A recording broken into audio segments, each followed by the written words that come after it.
Hey, my name is Brandon. This is Jacob, your host of the Fit for Purpose podcast. Yeah, welcome back. Thank you guys for joining us. In today's episode, we talk about ways that we can make sustainable progress in life and in the gym without burning out. We dive into recovery, pursuing things that are exciting for you, and practical applications of programming in the gym so you can make progress again without burning out. Yeah, and there's a couple different types of people in this world. There are subscribers and non-subscribers. And if you're not subscribing just yet, go to our YouTube channel and subscribe, follow along so you don't miss a thing. So let's jump into this episode. Hitting 10,000 steps, it seems like the most impossible thing. Like, I'm going to just say it like bull. It's not. I sometimes desire this like next level of success and money, but what I truly desire, like in my heart, is more freedom.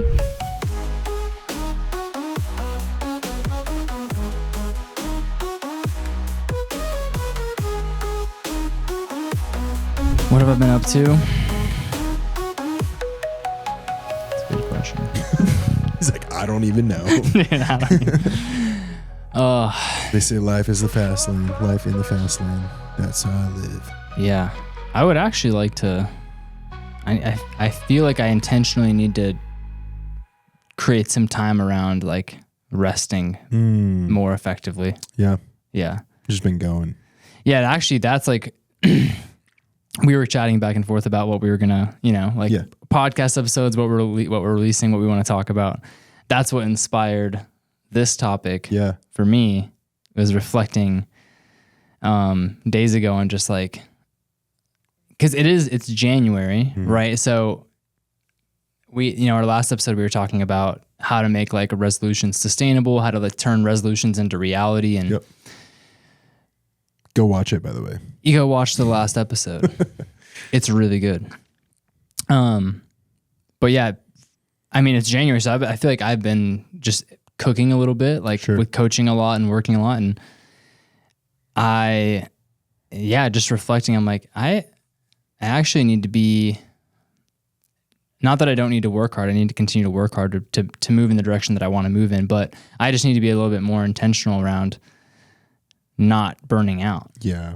So that's what inspired, this conversation today about like, how do we create progress in life and results in the gym without burning out? Yeah. Because I feel like that's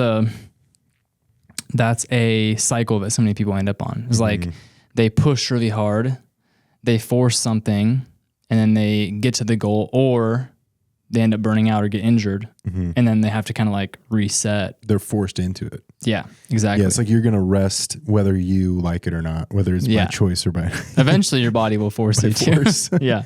Reality is going to be like, hey, take a seat. Yeah. Do you... I know you like Sundays for you, typically, you... guys like just kind of take the day to chill, do the farmer's market. Like, do you consider that like your Sabbath where you're like disconnecting from work and trying to like decompress a little bit, or? Yeah, but I just always, and again, this is totally me. I'm not, I'm reflecting on myself, but it always just seems like there's things that need to be done. So yeah. I could be better about allocating that time and like making it sacred. Yeah. Right. Like Sundays are sacred. I'm not doing anything that like is requiring like a lot of physical labor, or I'm not, like being outward and socializing a bunch. This day is dedicated to like phone off, connection, relaxation. I could be better about that. Sure. It just seems like things kind of spill over, where it's like, okay, I've tried to get a lot of things taken care of on Saturday, but Sunday comes around and there's still things to get done before resetting for the week. Yeah.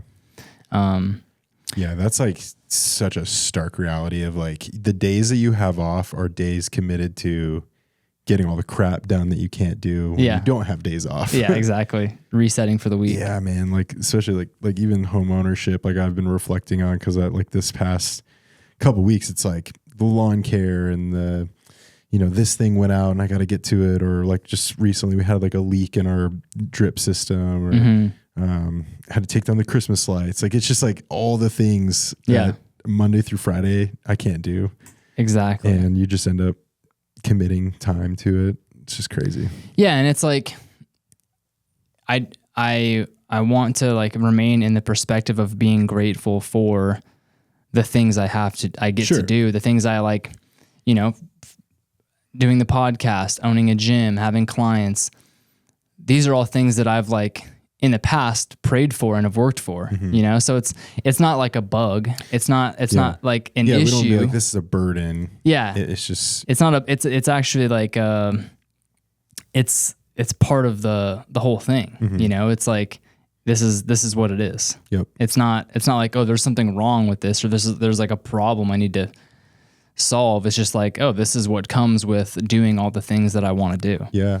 But at the same time, how do I make sure I'm making sustainable progress and moving toward the goals that I want to reach without burning out and getting to the point where like I'm too tired to like really engage fully with my clients, or I don't have the energy to hit a really good workout and feel good about it that I want to hit, or get home in the evening and not really feel like I want to connect with my partner because I'm too tired, you know? So it's like those little things, like, okay, how do I make sure that I am moving in the direction of my goals, but I get to maintain the like fire and desire and energy and enjoyment of those things. Yeah. Because when we start to burn out, then everything feels like a burden. Yep. Right. But when we have energy and we feel good, then like being creative and going out and doing things is enjoyable. Yeah. It's fun. Yeah.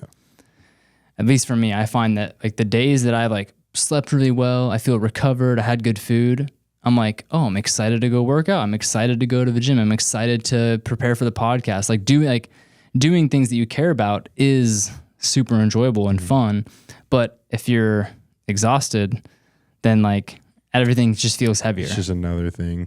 Yes, exactly. This is maybe more like in a professional sense, but I was just listening to a podcast with, Jordan Syatt Syatt, I think is how yes. you pronounce his name. Yeah.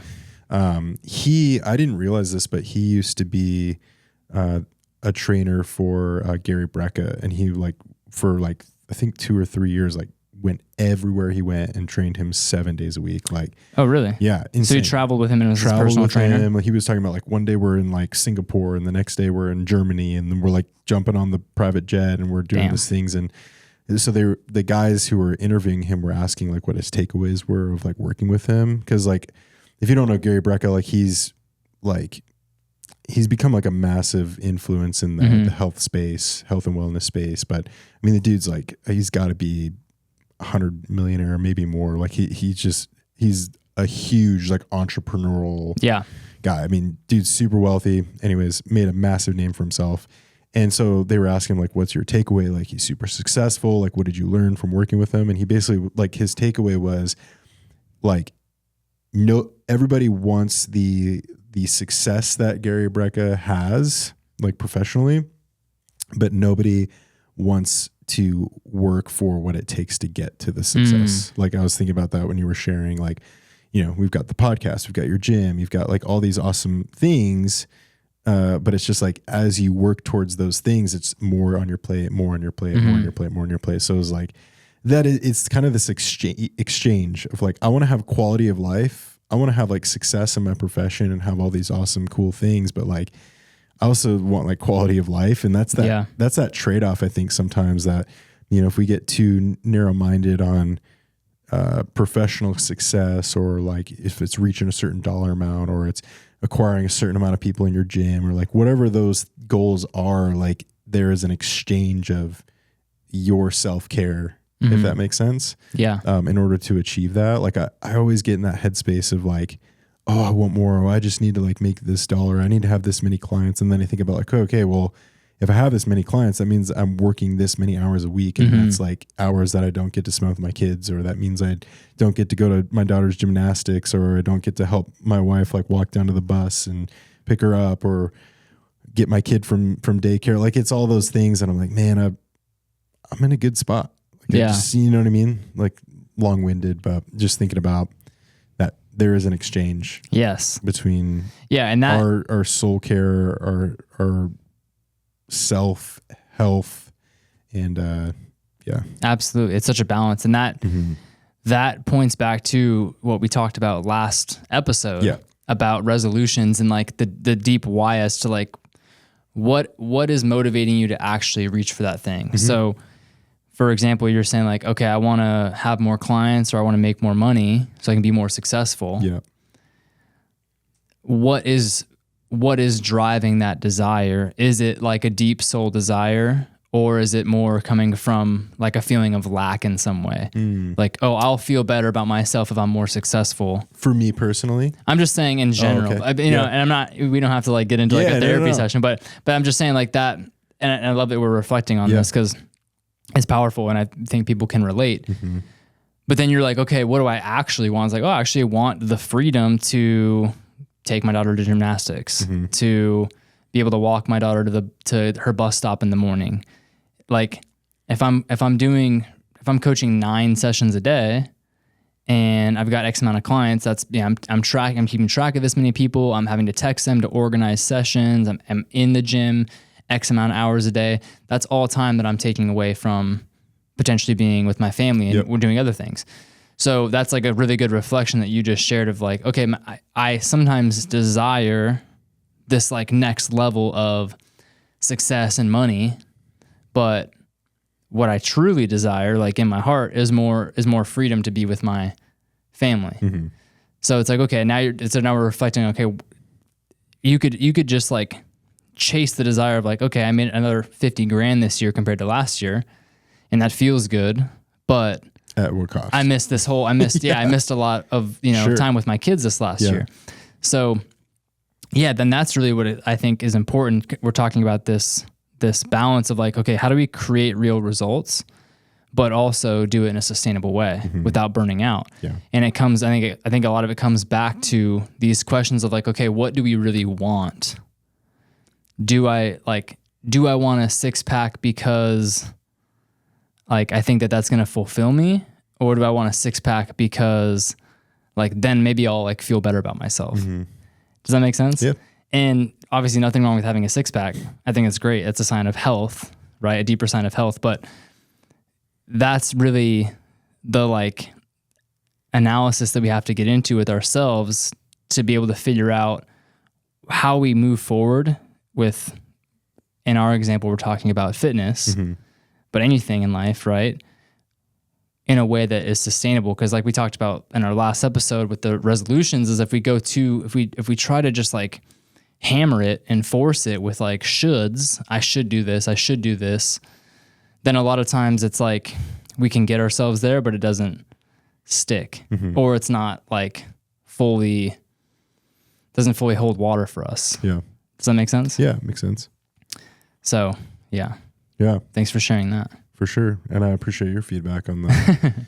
Because that's the reality we're talking about. Like we want to discuss today, like how do we both respect our rest and our recovery, but also respect progress in the same breath. And I think it relates to that perfectly is, how much is enough and how much do we need to recover because of the things that we've done, that stress balance, if you will. So yeah.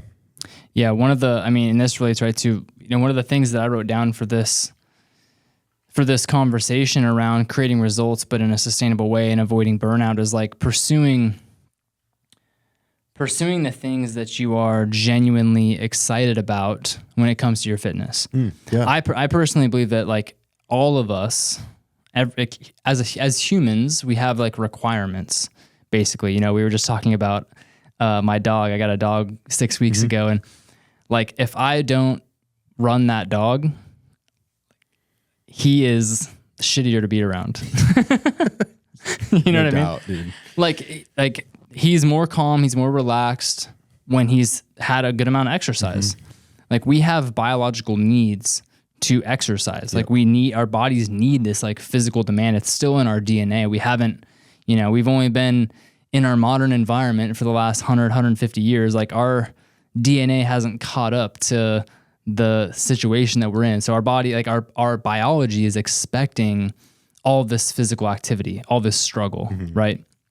So I believe humans in general, we should be taking at least 10,000 steps a day. We should be getting our heart rate up into, zones 1, 2, and 3 for X amount of minutes per week. We should be pushing ourselves into maybe zone 4 or 5 a little bit each week. We should be doing resistance training. These things are all so good for our health and for our mental health and for just the way we feel and how we relate to other people. But like, that doesn't mean that you have to be on a powerlifting program. Doesn't mean that you have to be on a bodybuilding program. Doesn't mean that you have to, it doesn't mean you have to step in a gym if you don't want to. But if you pursue the things that you're like actually excited about, say for example, it's a sport, or maybe it is like, oh, I want to get really strong with a barbell in my hands. If you're like genuinely excited about doing it and practicing that thing doesn't feel like, oh shit, I have to go do this, then it's going to be way more sustainable. Absolutely.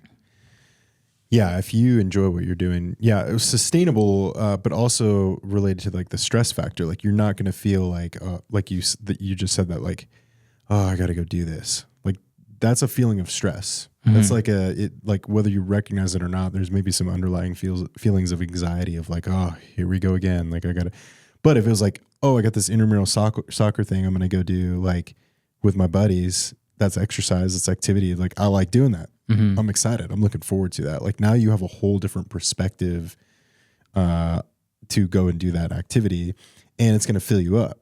Like it's going to fill up your soul. It's going to fill up your cup. Like you're going to be excited about that. And so it's not going to, like, while it's physically stressful and demanding, it's not going to take from you in terms of, of what you have left in your cup, if you will, for the day. Yeah, absolutely. And you're not going to burn out on like forcing yourself to do that thing all the time, like dragging yourself there. Yeah.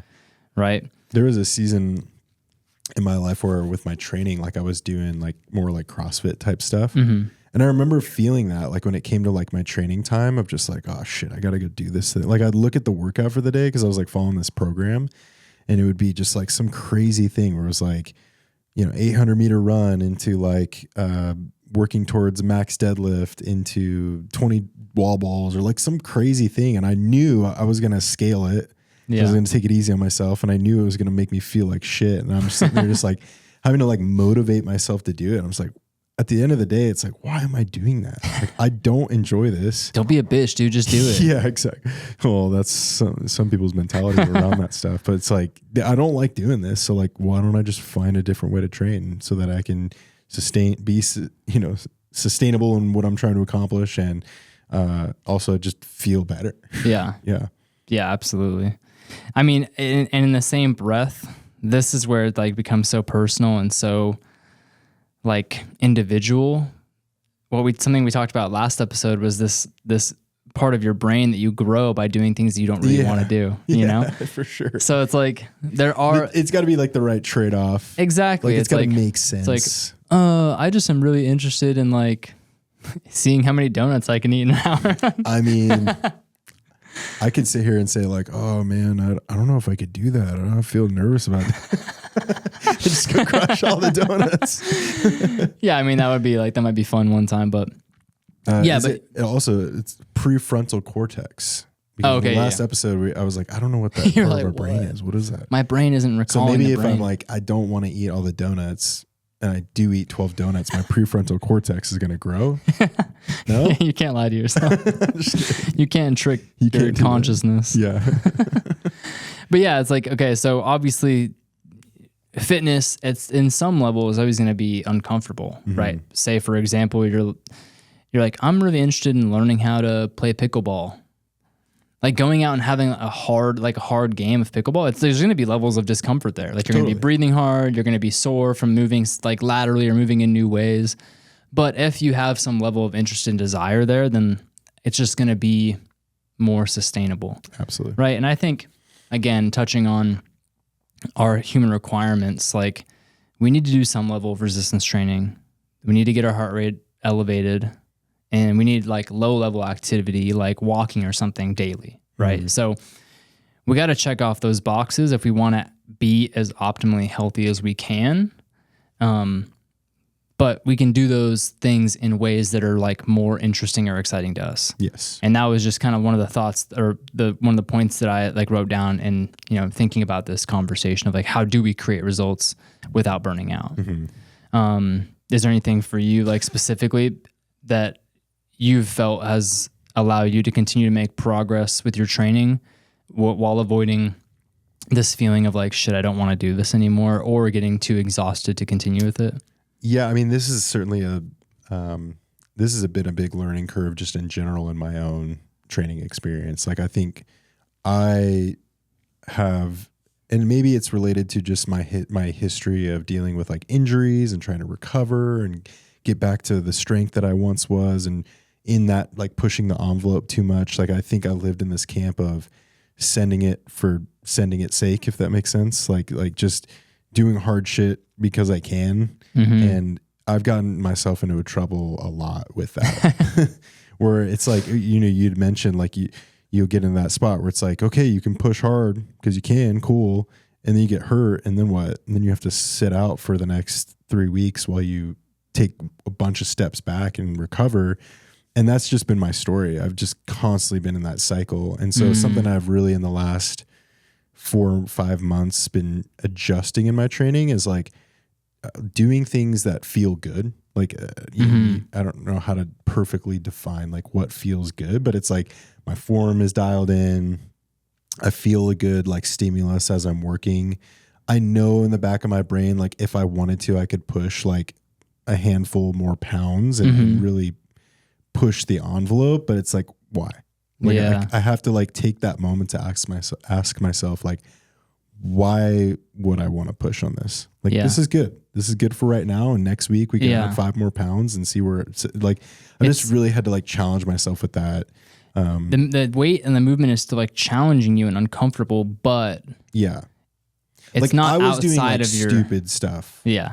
Like for me and those who don't know my history, like, and this is like a year and a half ago, but I had a hip scope procedure, which they say it's like a 6 to 9 month recovery process. In reality, it's like, unless you're like an NHL professional player, like that's like a 2-year recovery. Damn. And like the longer I get into the process of recovery, I'm recognizing that where you have like these little setbacks. And I was like doing dumb shit. Like I was like literally just 6 months ago, like hitting my max ever squat. It's like, why? Why am I doing that? Yeah. And so I just had to like, and it took a lot of actually even working with outside individuals who can look into my situation to say like, hey, you should change this. So hey, I'm like, dummy. The light bulb clicks, but I feel so much better. Yeah. Like I'm noticing I'm resting better. I feel like my hormones are like a little bit more optimized. I feel like I'm able to like jump into the next session and not feel like I really have to like work myself up and be ready to go and stretch for forever. Like it just feels so much better. And that's just been a new insight that I've had. Yeah. And like we get in our heads, but you know, like, so what if it takes an extra 6 months to get back to your all-time squat PR? Like totally. What does that really matter? Yeah. And it's like I could do it if I needed to, but it's like going back to that, like the why. Yeah. Why do I need to do that? Like, one of my coaches here, she has a really good frame on this, and she reminds me sometimes, because sometimes I'll step outside of myself a little bit and push a little, you know, beyond maybe what I should. But she says you want to own everything that you do in the gym. So it can be uncomfortable, it can be challenging, but you should be able to own that rep. Yep. I like that. And then another thing she says is like staying within yourself.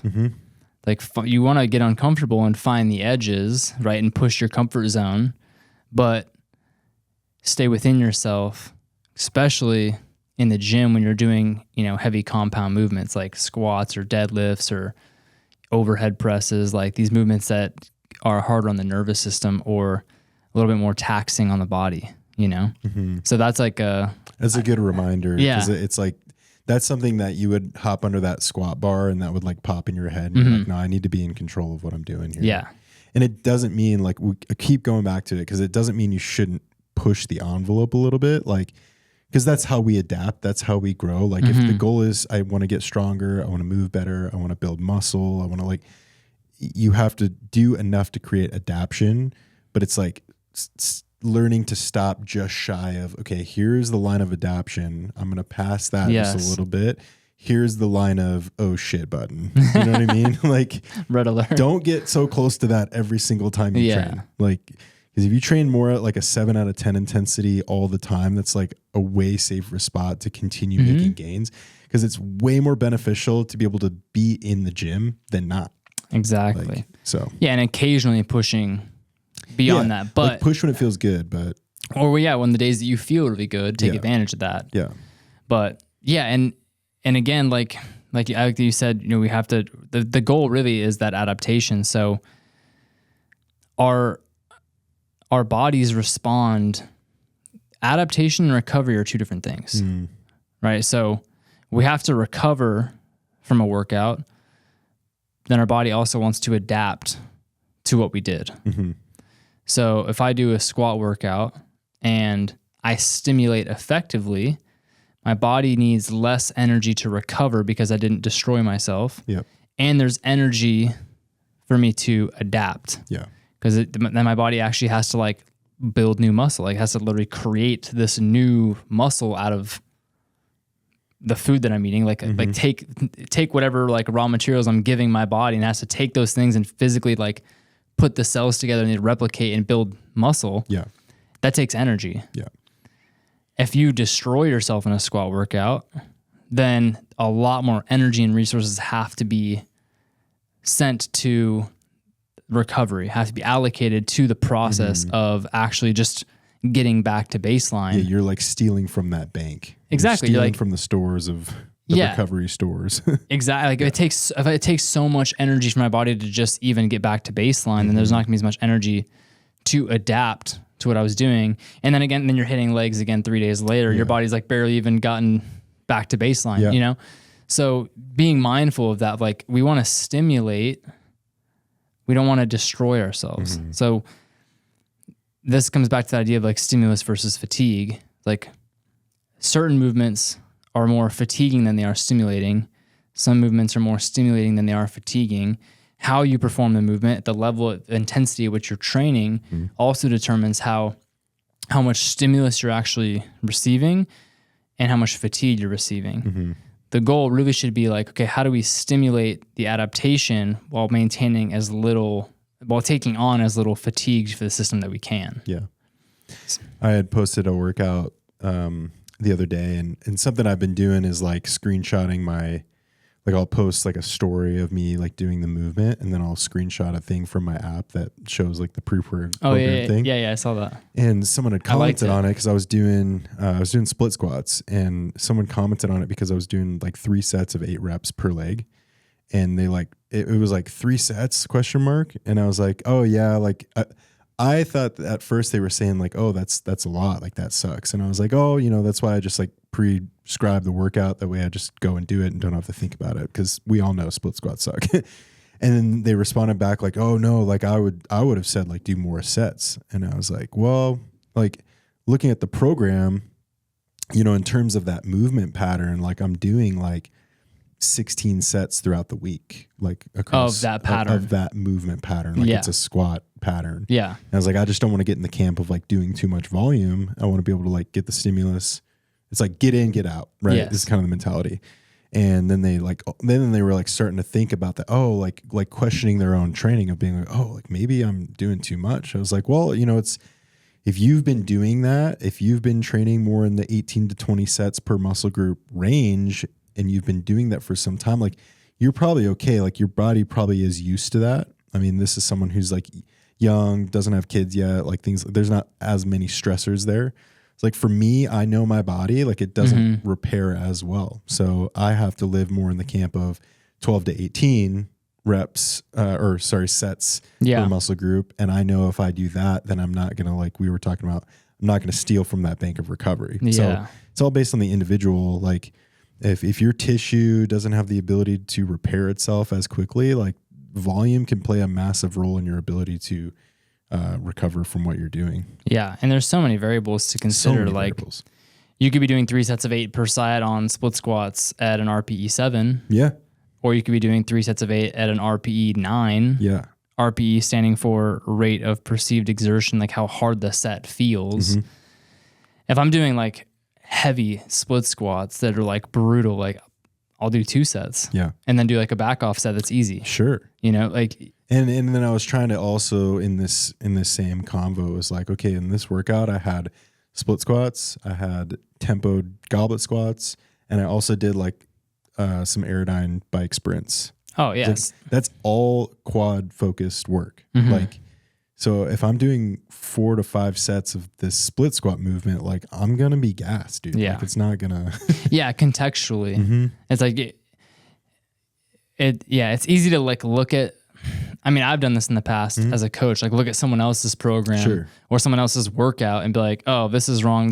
But unless you have the context of the entire program, like what the entire week looks like, or the entire block looks like, then it's hard to like pick apart any one movement, the amount of sets or reps or the intention behind one movement, because it all has to be considered within like, what is the goal of this entire training block, and like where else am I putting volume into these patterns? And there's so much. And that's where like intelligent design comes into play. And I'm not saying like my thing is like intelligent design. My thing is so brilliant. What I'm trying to say is like you phrased it in the sense of like looking at the broader picture. Like when you have a workout program, there should be a broader goal. What am I trying to accomplish with this 5-week, 6-week, 8-week phase, and what movements am I like? It's like a dance, right? It's like I'm going to choose the right movements, I'm going to choose the right volume, I'm choosing the right tempo, like because there's a dance and how that all works together in order to create the outcome. And recovery, like we're talking about, is one big part of that outcome. Like I want to be able to do all these things.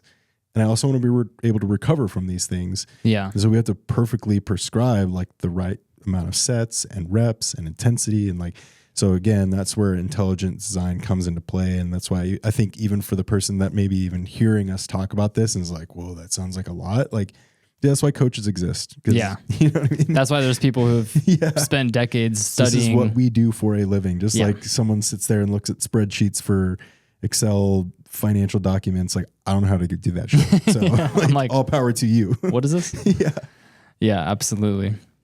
Yeah, that's a really good point. I mean, just I think you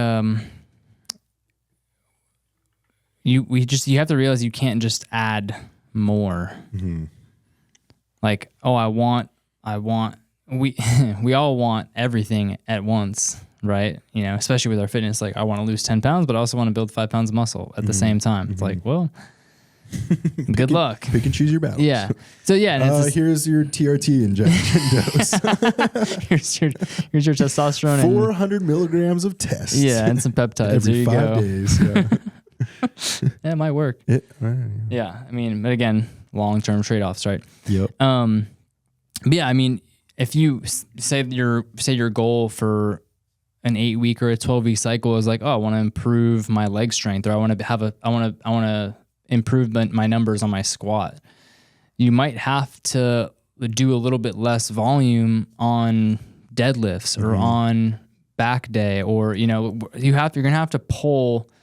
If you're gonna add volume to your legs with the intention of like focusing on that, then you're gonna have to pull volume from somewhere else, because you can only recover from so much stimulus and fatigue in the gym. So we can't just add like, oh, I'm just going to add volume to my legs and keep doing what I was doing with everything else, because that's a recipe for burnout over the course of 8 or 12 weeks. You're going to be like, why am I not getting stronger? Why do I feel exhausted? Why am I struggling to even like want to go do my workouts? And that it will almost definitely start in like a subconscious level of just feeling like, I just don't really like want to work out today. Like if I get there, then I've realized, I'm doing too much. I'm tired. Yeah. It almost, we don't always realize it. Like in the moment, we're not always in like perfect connection with our state, right? Sometimes it takes those like cues for us to realize, oh, I'm tired. Or like, oh, I reached for a second coffee this morning just because it sounded good. It was like, did it sound good, or like you dragging a little bit? Yeah. And those aren't like push through feelings too. I would encourage folks like, if you're getting to that point, and I will also preface, like, you have to be like training your ass off to get to this point. This isn't just like, oh, I worked out Tuesday and then I had a couple of days off because like things were busy, and then I went for a walk on Wednesday, and then Friday I like did another workout. Like, I'm not talking to that person. I'm talking to the person that like went to F45 5 days in a row at 5 a.m. and like did all, you know what I mean? Like, yeah, for I'm sure. talking to that person. If you get to this spot and you feel like lethargic, grabbing the second cup of coffee, fatigue, not really motivated, your joints excited, feel a little achy. Your joints are achy. Like, those are signs that we don't want to ignore. Like, Yeah. that's some stuff we got to change. Yeah, that's true. That's, again, this is why it's like, it's so important to be honest with yourself and be honest with your relationship with yourself. And this is also why coaches exist, because if you're making it to the gym 2 days a week, like, Yeah. there's no way you're overtraining. Yeah, because another part of this conversation that I wanted to jump into is like related to stress. Like, you were talking about, our bodies are designed to experience like stress. We good stress require and it. there's bad stress, Yes. right? We need to do more of the good stress. Like, period. Like, I was kind of going off on a tangent like pre-episode about like the whole 10,000 step thing, because that's become really common for us coaches. Like, we've talked about this on a lot of episodes, is like doing as little as you can to create as much change as you can. So like, that's almost like the bodybuilder mentality of, when it comes to our cardio, we're going to get on like a steady state, treadmill type thing, or go on a walk. With our training, we're going to, do as less as we can to get the most results. Like, where I'm going with this, but like, I also think there's this other reality where we can do so much more than we give ourselves credit. And we give ourselves way too much grace. Like, we're hitting 10,000 steps. It seems like the most impossible thing. Like, I'm going to just say it, like, bullshit. It's not. Like, and I'm not trying to be like, look at me toting what I do each and every day. Like, yesterday I like flew home, went on a trip to Dallas with my wife. We came back yesterday. So we were on a plane for 2.5 hours. We sat in the airport for another 1.5 hours. We sat in the car ride for like 35 minutes from hotel to airport. Like, we sat for more than half of our day, and I still hit 10,000 steps. And I'm not saying that again to be like, look at me. I'm saying good that for to you, say bro. like, it's not freaking hard. It's not. Like, it's we really should not. be moving more. We should be doing more things that require like us to exhaust effort on something, like to get out of breath, to feel like we did something hard or challenging, or get that like dopamine high after you just like hit a good workout. Like, we need to do more of that. Like, I think there's a huge majority of people that like, we're not doing enough. Like, I think we need that good stress, because that good stress will actually complement the bad stress. It fights it, dude. It's like, if I do enough activity to where I'm feeling tired at night, I feel like I need to go to bed, I get deeper rest. Like I talked about, like, you get dopamine hits and serotonin going, and we're not feeling like depressed because we're exercising. Like, there's the good stress, like, battles the bad stress. Yeah. In the best way. Yeah, absolutely. And again, it's all perspective, right?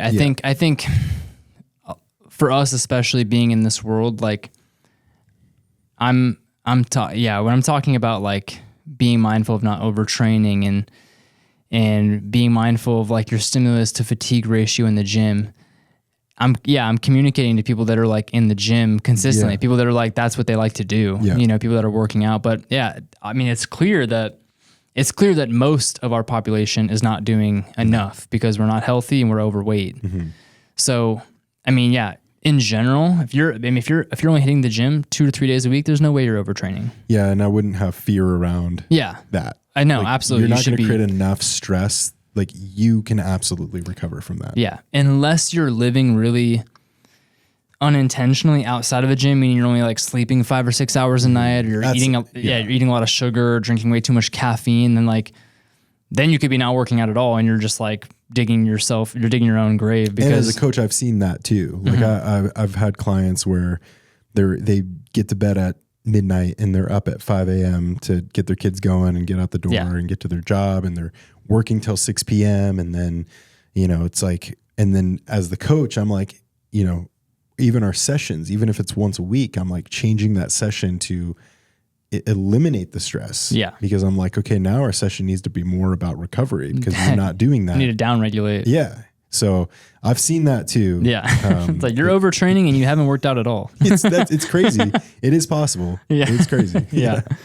Yeah, for sure. But I mean, again, a perspective too of like, there is always, for me, again, comparison can be good. It can be bad. But whenever I'm like struggling with something, I like to think about people that inspire me. I'm like, okay, I know that this person, X person is out here. They're more jacked than me. They're more fit than me. They're working harder than me. They're making more money than me. And they're doing it somehow. So it is possible, you know, like that. I try to hold that perspective of like, not like, oh, this is too hard, I can't do it. Like, there's no way I can get 10,000 steps a day. There's no way I can get 10,000 steps every day and work out 3 days a week and have a full-time job. Like, how could I do that? I'm like, well, there's people that are doing it. Yeah. So what's problem solve here? Like, like, how do we figure it out? Yeah. You know, and I try to hold that perspective of like, okay, there's people out there that inspire me because they're doing what I want to do or what I believe I could do. And that means I just got to figure out how to do it. Yes. And keep moving in that direction. The very thing I try to preach, like even on my social media, is like working with busy parents and busy professionals. Like, I'm a dad. I got 2 kids. I run a small business that takes a lot of work.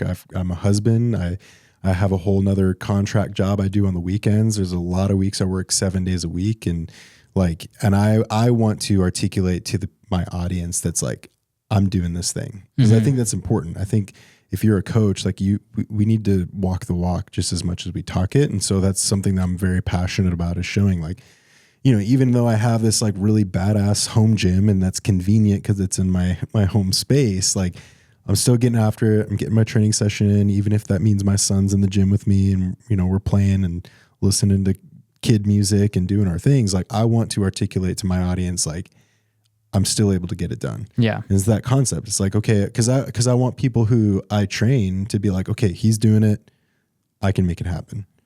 And I've watched that happen with a lot of my clients. Like, you know, one of the things I'll do often if I'm ever out of town is I'm always mindful of like trying to get a workout in and then posting about it. And I do that because I have clients who like, they travel for work, and one of the excuses or barriers that you'll hear from folks is like, oh, I'm out of town, so I missed the workout. It's like, bullshit, man. Yeah. Like, if there's a hotel gym or there's a EOS close by or whatever, it's like, go pay the day rate and make it happen. And if you have a plan, you can make it happen. And I just want to show people like that's possible. Yeah. Yeah. I love that. And I love the point that you said too, of just like, sometimes, and again, this is where it becomes so personal. You have to be honest with yourself. And sometimes we're not that good at that, just in general, as people, as humans. But it's true. Sometimes we give ourselves too much grace, and we gotta just like be honest. Like, if this is what I want, then I gotta take action on that. And that's what it comes down to. It's like the why, the goal, the thing has to be big enough to where it's like you said, if I want this enough, these are the things I've got to do. Yeah. Yeah. Absolutely. One of the things we had notated was like, what are some strategies that we can take to know, like, are we overstressed? Are we under stress? What do we need to change? Which I appreciate. And I was just thinking, so I actually just got a Garmin watch. I know you've got your Whoop. I was looking at Whoop. Wearables, like, dude, are such a great tool. Yes. And I know it's not going to be perfectly accurate, but, like, these things are so intuitive. Like, you can know it'll literally tell you like, hey, you've had a stressful day. Like, here's some ways you can wind down, or make sure you get a good night's rest, or this is what time you need to get to bed to like make sure you recover well. Like the one I've got has what's called like a body battery. So based on your activity, your heart rate, your calories burned, your sleep tracker from the night before, like it's measuring all that data, and then it's going to give you feedback on like, here's how you can adjust, and here's what your fatigue level is from the day. Yeah, I think that's super helpful because it's kind of like tracking macros. Like, it gives you a blueprint on how to accomplish Yeah, for sure. I've been on and off with Whoop since 2017. So I love it. And I've used it for seasons and haven't used it for seasons, and I like to go back and forth. And I like that I can build my own awareness and relationship with my body through this lens of also kind of seeing the data. You know, I mean, there are days where my Whoop's like, you're in the red. Yeah. And I'm like, I feel pretty good actually. Yeah. And there are days where it's like, oh, you're in the green, you're recovered. And I'm like, my legs are fried from my lift yesterday, you know? So it's like, it's not perfect. And I always lean toward the side of like listening to my body, but I do love seeing my sleep, what my heart rate was doing during my sleep, what my resting heart rate was, what my heart rate variability was, how many steps I'm taking. And for me, like resting heart rate and HRV, like those are the two things that I look at the most closely, as well as my sleep. But I love to see how things are affecting my HRV because, I mean, we know HRV is like a sign of our body's ability to adapt. Yeah. So the higher your HRV is, like that's a sign that your nervous system is primed to adapt to stress. And that's what we're trying to do with fitness, basically, like we were talking about, is create an adaptation. So if there are things that I'm doing that are keeping my HRV low, or there's things that I'm doing that are spiking it higher than I've seen in the past, then I love taking note of that and getting to like see that, because if you don't have a wearable, and there's no real way to measure your HRV. I mean, resting heart rate can be a really good tool as well. Like, you know, if you're overtraining, your resting heart rate's going to be higher in the morning than it would normally be.